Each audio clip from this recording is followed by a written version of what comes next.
Hello there, YouTube. What I'm going to do now is I'm actually going to do a top hat, which can also be converted into a birthday cake. Had a request to do the birthday cake, did 3 of them so far. 2 very simple using geoblossoms, 1 more of a weaving technique, and this one is another technique that I use for my top hat, but also can be used for the birthday cake. I did some prep work, so we can go over some of it, but some of it I did because it's actually kind of complicated. Not complicated in making, but a lot of balloons, and then there's some techniques you need to know. What you're going to need, depending on how tall you want the top hat, and I mean you can make it as tall as you want. What you're going to need is basically 2 60s. I'm going to do 2 different colors because I like to make it striped, almost like a cat in the hat kind of hat. Happy birthday, Dr. Seuss. Today's Dr. Seuss's birthday. But we're going to do a stacked. I'm going to use blue and green. So basically about 3 fingers uninflated. And I have right now made a few of the rings. I made 3 greens and 2 blues. So we're going to make another blue and another green, showing you the technique, and then we're going to put it all together. The last one that I did, this one, I filled up almost all the way to the end. That's actually going to be the very brim around the bottom of the hat. So you want a little bit extra air in that one. What you're going to do, depending on if you're doing it for yourself, an adult, or a child, what you're going to do is measure the head so that way the hat fits on it. You're going to start out with a knot is. I left a long knot because you're going to need that to anchor it down. You're going to make a small 1-inch bubble. Then you're going to take the balloon, you're going to wrap it around the head that you need, making it nice and snug but not too tight. Take it off, and then spin those around, locking that through. Now this long dangly piece, you're actually going to wrap that around a whole bunch of times, different directions to kind of get that to stay, and then you're going to break that off. You can tie this off if you like, and then what you're going to do is give it a little bit of a roll to make it a nice circle. Now I only have 1 bubble. You don't want to have 2 because then otherwise they might work against and try to push everything up because you're going to end up stacking these. So there's 1 circle, and we're going to do the next one. Same thing. You're going to do this to the whole top hat. Make a small bubble around the head, and you want to make sure you get all the rings the same size because you're actually going to be stacking them. Taking that nozzle, wrapping that around a few times, breaking that off, and tying that up. Giving that a twist. Now this one I actually did do on my Balloons 101 video. I don't usually post other things on YouTube, but this one I wanted to redo again because some of the tools that I needed to do this balloon I did not have with me. I did explain it, but I wasn't actually able to show it nicely. So I probably changed this on the video to put this one on there, but for right now I've already sold videos, so I want to put this on YouTube. What you're going to need when you have the rings, you're going to need rubber cement. Or on this one they call it paper cement. So this bottle I've had, I don't know, maybe 10-15 years. I keep it inside my balloon bag at all times. Really nice if you need to glue things onto balloons. So if you need to glue eyes onto something, anything, glue 2 balloons together, this works really well.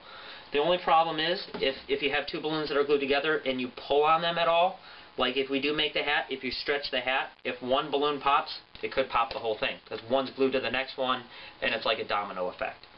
But we're going to hope it doesn't pop this time. So what we're going to do is we're going to take that, we're going to take one of the rings, and we're going to make the brim around the outside of the hat. Now I did put that there, so hopefully everybody will be able to see that. Lay that down.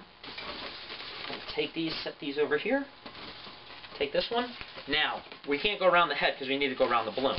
So almost the same method, but you're going to go around the balloon. Try to do this. Having some technical difficulties on this one. I got to hold everything down like that.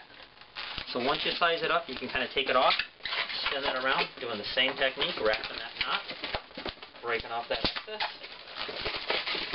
Now this one should set right inside the other one.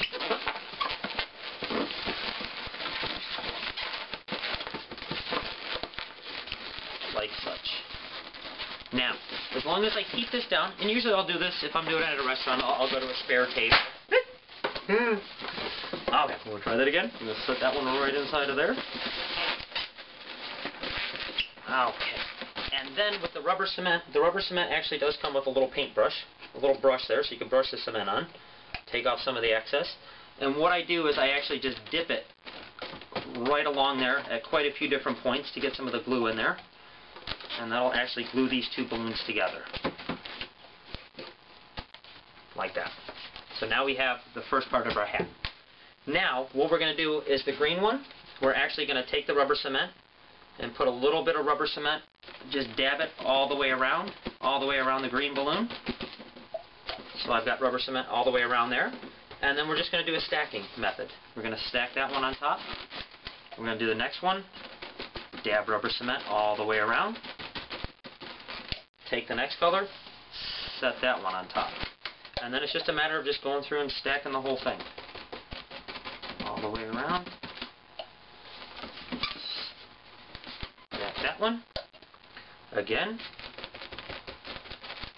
Now you don't want to use too much rubber cement, because I notice if you use too much of an excess, it may actually pop the balloon. Another one, and the last one we're going to do, all the way around. Okay, seal that up, and stack that one. That is a very quick and very easy top hat. Now, if you wanted to do this for a birthday cake, you can do the same thing. You can kind of leave this off, but what you're going to have to do is you're going to have to make a bunch of candles. And then you can slide the candles right on the inside. And now, you have a birthday hat. So, that one's a little bit different. It's a little bit easier of a style to do than the weaving, but it does look really good. A little bit too many candles for a child, but if you want, another easy thing to do would be to take one candle, put that into possibly a geoblossom, or make some kind of a base, and then set that right inside as well. And that would be a much easier birthday hat, birthday candle, birthday cake. There we go. That's a different style. Happy birthday to you.